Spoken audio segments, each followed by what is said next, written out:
One of the things that we are doing this year is, so when Chris asked, what do you want to get out of this meeting? Everybody said basically networking, but in different words. And I'm not surprised to hear that. When we do the evaluation for our meeting, the far and above number one thing that people get out of the meeting is networking. And when I was looking at the evaluations from the past 2 years, which were virtual, networking really was a much lower thing that they got out of the meeting, which makes sense, right? Because we were virtual and you don't have as much opportunity to meet people in the hall or whatever. While we tried to create networking space and having breakout groups and having coffee hours on a networking app, people struggled to network. And so what we thought would be really important this year coming back together is to kind of get back to some of that stuff that we did in the early years, where we focused a lot on communication, coordination, and networking, meeting people, sharing resources. So if you were at meetings in the past, you remember we dedicated time for every state, both the produce safety program and the educational group from that state to get up, give a presentation, just make an introduction so people can see faces, put names to faces, and we're getting back to that this year. So we are now turning to the state produce safety program update, and every state in the region will get up and make an introduction. Now, as you can see, if you're looking at it, I've listed the states, although they are not in alphabetical order, because we always do it in alphabetical order, and I decided just to be random and keep people on their toes. And so what I want to do is, because this is like lightning. This is not, this is a 2-minute update presentation, 3 minutes at most. So Michael is going to kick us off from Massachusetts. But for those whoever is presenting from each state, why don't I have the first 3 of you, as is listed in the order, because that's what the slides are in that order, come up and stand here so you're ready to go when it's your turn, because it's going to be like a rolling train. So that way we can keep it on time. Does that make sense? So Michael is doing Massachusetts and Maryland. And then I don't remember who's after Maryland. New Hampshire. And then who do I have after New Hampshire? Rhode Island. So I want to see a few people standing here. And then as it gets closer to you, come up. And like I said, just roll, okay? And you got 2 minutes. Michael is going to go first, and he's going to model what this should look like. And then everybody can follow suit. So thank you, and I'll turn it over. Oh, it's on page 7, Chris says, is the order of the states. So I'll turn it over to Chris, or to Michael. Sorry. Good morning, everybody. Great to see everybody. So I'm going to go ahead and start. I'm going to start, as Elizabeth said, I'm going to model it for the other states, just so we move quickly. I'm going to ask the Massachusetts team, both educational and regulatory, to stand up so everybody sees who those people are, and then each state can do the same thing. Okay, so there's the Massachusetts regulatory team. There's Lisa McKeague back there. Amanda, one more plug for cookies. You good? Okay, perfect. All right, so we're going to go ahead and start. So here is an overview of the Massachusetts program. We currently have 6 program personnel, 4 inspectors. There's 3 that you just met there, 1 who is not with us. Our educational partner is UMass, the agricultural extension. We work with Lisa back there. That's through CAP funds. Our total farm registry currently is at 894. We have 578 of those verified. We have 72 large covered farms. Number of inspections in 2022, we did 79. There should be a number 1 on for-cause inspections and not a 0. We had 1 for-cause inspection. We've had 105 educational visits that were conducted by the program, and a few bullets there. We did support an investigation in the jurisdiction this year. Tomatoes was the suspect vehicle. It was to Salmonella, Mississippi. We are still working on that. Our plans are to amend our regulations, 330-34 in 2023, and that is to adopt eventually the new water rule, hopefully the new farm definition. Also make some tweaks to our regulatory structure as we move forward. We're finally launching our formal registration. That'll be a mandatory registration for all produce farms in Massachusetts in 2023. You'll have to register with the department if you sell or grow produce commercially. And we continue to support our Commonwealth Quality Audit Program that is through our statutory alignment.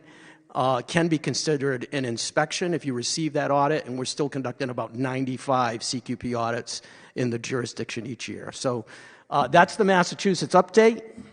And now I guess I got to give Maryland. Here we go. Okay, so I'm doing this for Maryland. Molly wasn't able to join us. So program personnel, 3. They're also at Patsy State.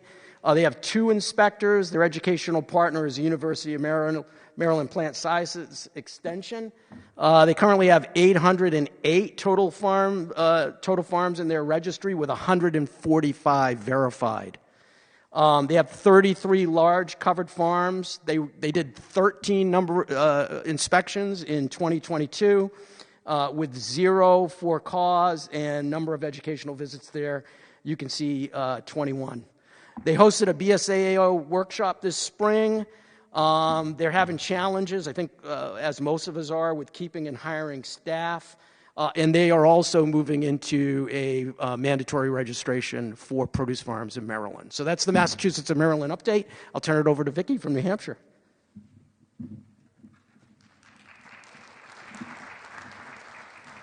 Good morning. I'm from the great state of New Hampshire. You can tell by my accent. We have a sub-award with the University of New Hampshire, and I'd like to recognize Mary Choate. She's a field specialist. Mary, will you stand up? Field food safety specialist. And we have a state specialist, Wendy Jonacek. I don't know where. Hi, Wendy. She came in late last night. And my colleague, Deb Bunn. She's a program assistant and a food safety specialist and agricultural produce inspector. We have got 4 personnel at the office, 2 inspectors, Deb and I currently. Like I said, our sub-award is with the University of New Hampshire Cooperative Extension. We have 211 farms currently in the inventory with 143 verified. We have 24 large farms. We've done 8 inspections for the year of 2022 and have 16 educational visits. One of the things that we've been struggling with is lack of staff. Deb and I actually are retirees from the state, so we're only doing part-time work, so we're a little behind with some work. We just got approval from our state personnel to hire a new program assistant who started last week, and I'm very relieved that we have somebody coming in to help us with farm inventory, resourcing, and data entry work.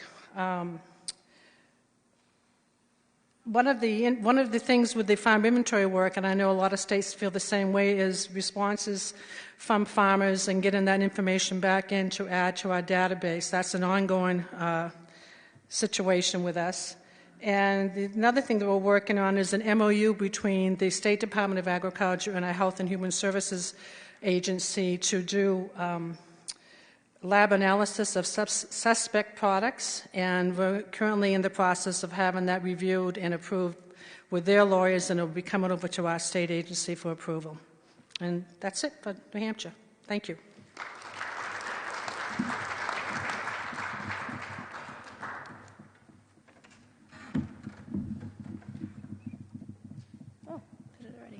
Hi, good morning, everyone. My name is Ananda from Rhode Island. Can the Rhode Island staff stand so that we can wave? And the educational staff too. Okay. Nicole, you're part of Rhode Island. We have 4 staff members in the regulatory program. One is kind of temporary, I guess. We have 2 inspectors. Our educational partner is the URI Corporate Extension. Our farm inventory, I think that's supposed to say 493 and not 439, so it's actually 493 total farms, and for 2022 we verified 199 of those farms. We are a state with a formal registry, so every year it falls off. We start again from 0. We have 14 covered farms, and in 2022 we did 28 inspections, no for-cause inspections, and 77 educational visits. We have formal registration for our farms with the annual registration date of February 28th, and that's outlined in our state regulation. So every year, all farms that grow, harvest, pack, or hold produce in Rhode Island for sale have to register with us by that date. We have an agricultural water quality testing program, which is a little bit unique. So we go out to farms, whether they're covered or not, and are able to test for their sources for E. coli at this point. We probably will look at changing what we test for and what that looks like as water becomes clearer. As the water requirements become clearer, we'll have to change the program to reflect that. We do offer a mini grant program. We've offered for the last 2 years in 2021 and 2022 to help with food safety compliance.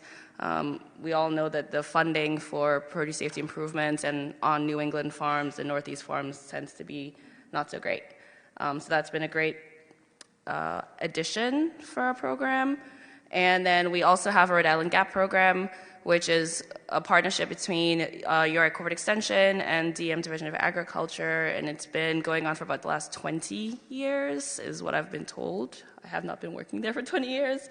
But it offers technical assistance and compliance assistance and also market access for our farms.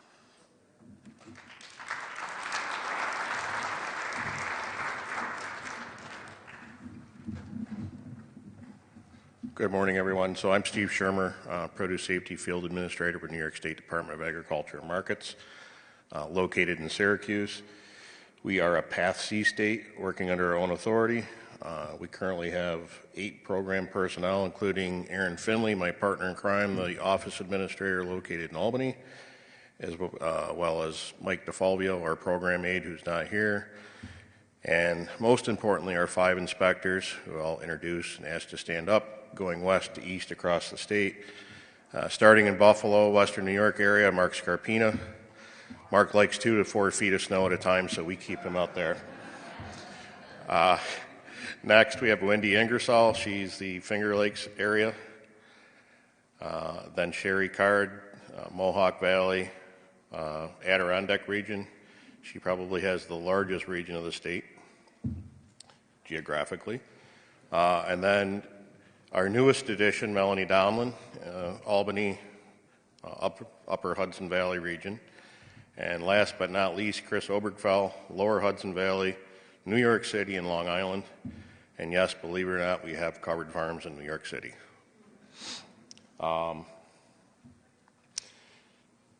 Educational partners, both Cornell University and Cornell Cooperative Extension. Our farm registry, total farm registry and verified farm registry in New York is one and the same. A farm doesn't go in our inventory until we verify that it's a covered produce farm. We currently have 236 large covered farms. One thing that's not on the slide, but I did want to mention, we currently have 388 farms across the state claiming qualified exemption as well. In 2022, despite being down a couple of inspectors that we lost to retirement and lateraling to different agencies, we did 121 inspections. We did not do any for-cause inspections in 2022. We did 134 educational visits, and in New York, those also include on-farm readiness reviews. Some of the successes, the number of inspections that we did manage to get done, despite losing an inspector in April and July. Our compliance program has been pretty easily and effectively retrofitted into our division's compliance program, so we're pretty lucky there. Probably some of the challenges unique to us has been inventory, both challenges with both inter and intra-division cooperation.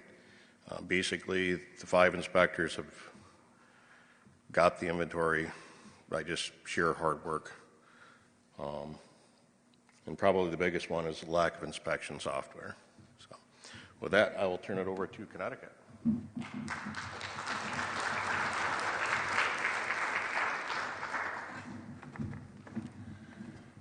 Good morning. I'm Kate Nelson with the Connecticut Department of Agriculture. I am the Agricultural Commodities Supervisor and Produce Program Lead. Welcome to Connecticut. We have 7 program personnel, several of whom are here. Mackenzie, Melissa, and Gerda, who are our produce program or produce inspectors. We also have one other inspector who is not here. And then our boss, Wayne Kosachik, is also here. We work with the University of Connecticut, Yukon Extension, and Indu is here. She's in the back. And we have 202 total farms registered in our e-license system, which is our registration system. And we have verified 386. It's confusing and a long story, but we have 20 covered farms. We completed 7 inspections in 2022, and we have done 0 for cause inspections. And we have done 2 OFRRs, sorry, I always mess that up. We are currently still doing a voluntary registration system, and all inspections are completed online through our e-license program, and that's been working out very well.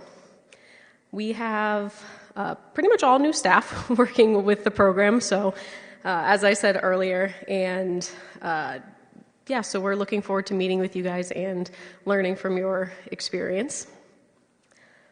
And with that, turn it over to Vermont.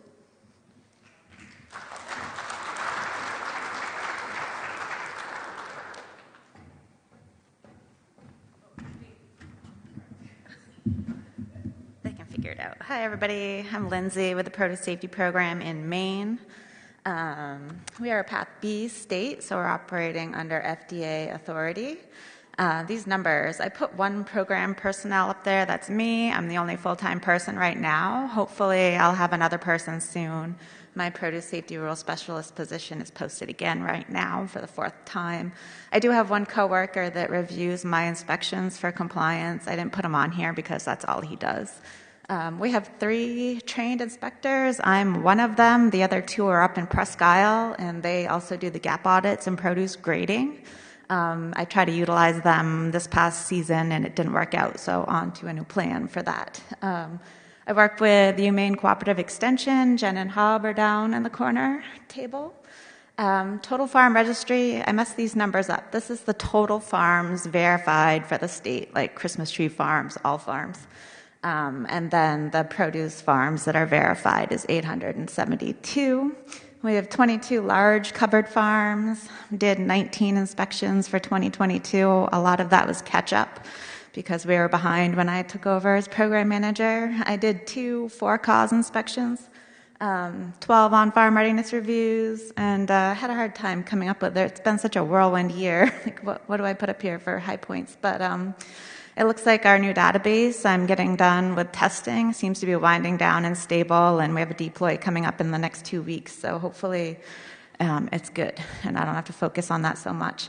I already said that my CPI position is posted again. I seem to be getting caught up on meeting the minimum requirements based on the FDA feedback we received last week. And have a more clear plan for future work at this point. And I'm happy that we have a plan in place for figuring out the wild blueberry processors that are claiming commercial processing exemption. FDA is going to go in and do the PC inspections instead of sending in state inspectors under contract, and hopefully they can review the research that is backing those claims and make a decision on if they are, if they have that exemption status or not. That's it for me.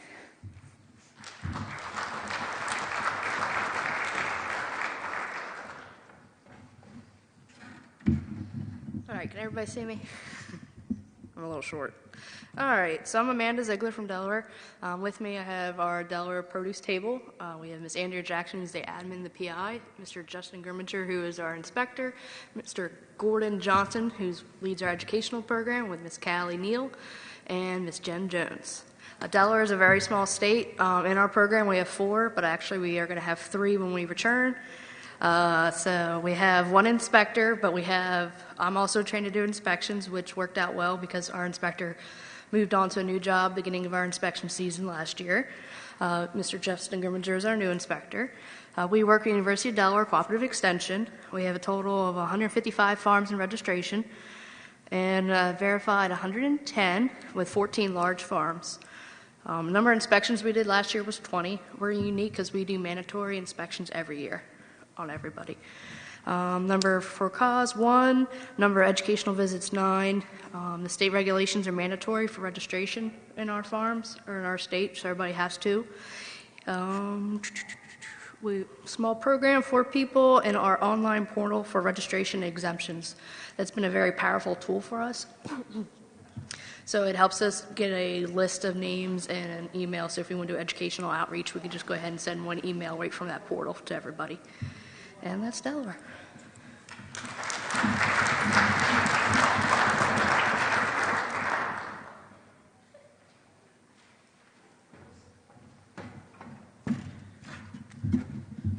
Hi, I'm Kim Carlin with Pennsylvania Department of Agriculture. I'm here today with my full staff, all of us. First time we have actually all been together since we've been doing, since I took over the program. So we do have 9 in our program.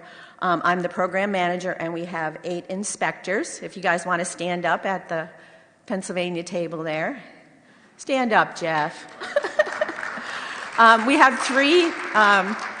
Wendy, Stephanie, and Tracy are new. They just all started within the past month or 2, so they're still getting training. We do cross-train, so we do a 60-40, 60% produce, 40% other program areas. We work with Penn State Extension. They provide all of our grower trainings, and we provide the manuals and the certificates for them. That's worked out really well for us. Our total farm inventory, that's all farms, 1,643, and that goes up and down. You know how that works. It's kind of a moving target. 762 verified farms. We have 150 large farms. We were a little higher, and, you know, as you see, you go back every year, they're kind of combining or going small or going out of business. We did 119 inspections this past year, which was pretty good considering we were down a few inspectors, so we have them covering large areas. We are a Path B state, so we do work under FDA authority. We did have only 3 inspections where we had observations written on the 4056, which isn't too bad considering the number of inspections we did. Total number of OFRRs since we started the program, I didn't break it out for this past year. I think we only did like 10 in the past year.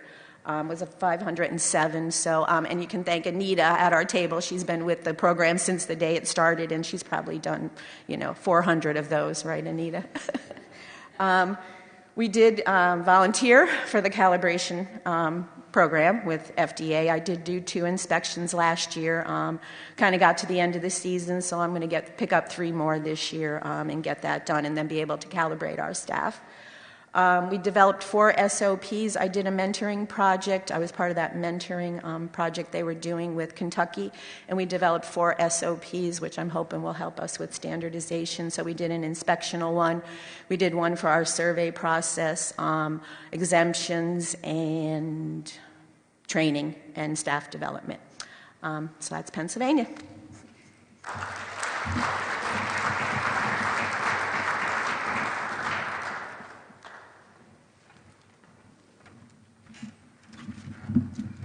I'm Andrea Odell with West Virginia, the program manager. About 6 months in, first NECAFs. I'm here with Brian Moore, there in the back. He is one of our credentialed inspectors. He's also an outreach coordinator. So we are a Path B state. We have 9 personnel that work with produce, 3 that are exclusive to just the produce program. We've got 3 credentialed inspectors. 1 is doing all the inspections for now. So we're a very small state. We have 7 large covered farms, 1 small. We do inspect 100% of those every year. We partner with West Virginia University Extension and West Virginia State University for our education. We access the farm accessor forms, and that's how we build our inventory to pull out and identify the produce farms. So as of now, we have 2,365 farms that are supposed to be produce, and we verified 1,256 of those.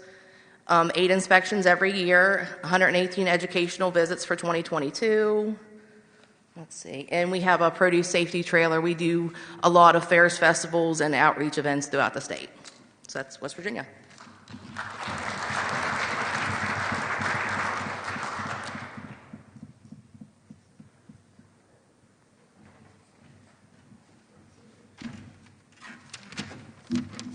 Hi, good morning. I'm Liz Stiles. I'm with the New Jersey Department of Agriculture, Markets, and Development.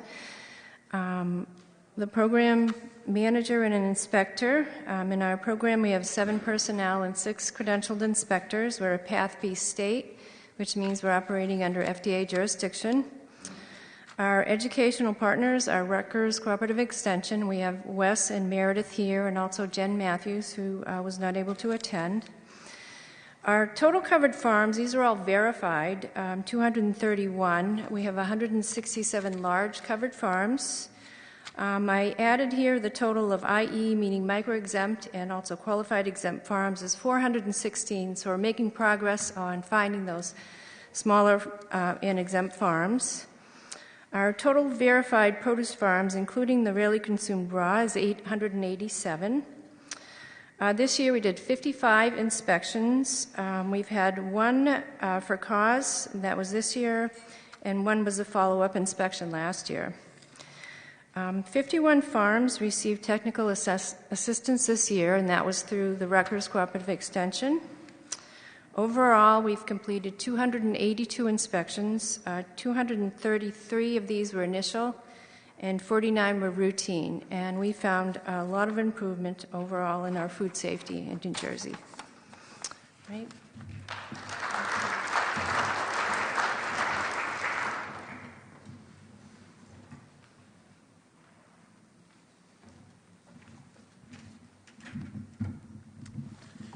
Hi, everyone. I'm Tucker Diego with the Vermont Produce Safety Program with our Agency of Agriculture, Food, and Markets. We're a Path C state. We have 7 personnel who work at least part-time on the produce grant at different percentages. 1 inspector, which would be myself. We work with our UVM extension partners. And our inventory is 612, and that's all verified. We have 30 covered farms, 17 large, 6 small, and 7 very small. We did 20 inspections in 2022. 2 of those were for cause. And we did 1 OFRR.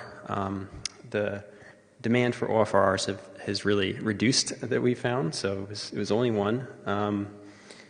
And a few notes. I completed the calibration process this past year. We do not have a mandatory registration. It's voluntary. But something new this year is we modified the forms specifically for qualified exempt farms, and we're encouraging them to submit it every year. So it's still voluntary, but we've got a pretty good response rate on that. And just again, looking at OFRRs, we've done 33 total and an additional 57 educational visits to date for the program. In terms of grower trainings, we've done 8 total with 176 growers trained and 131 farms attending, and we have 1 more scheduled for Monday, so hoping to increase those numbers. Yep, that's it. Thank you.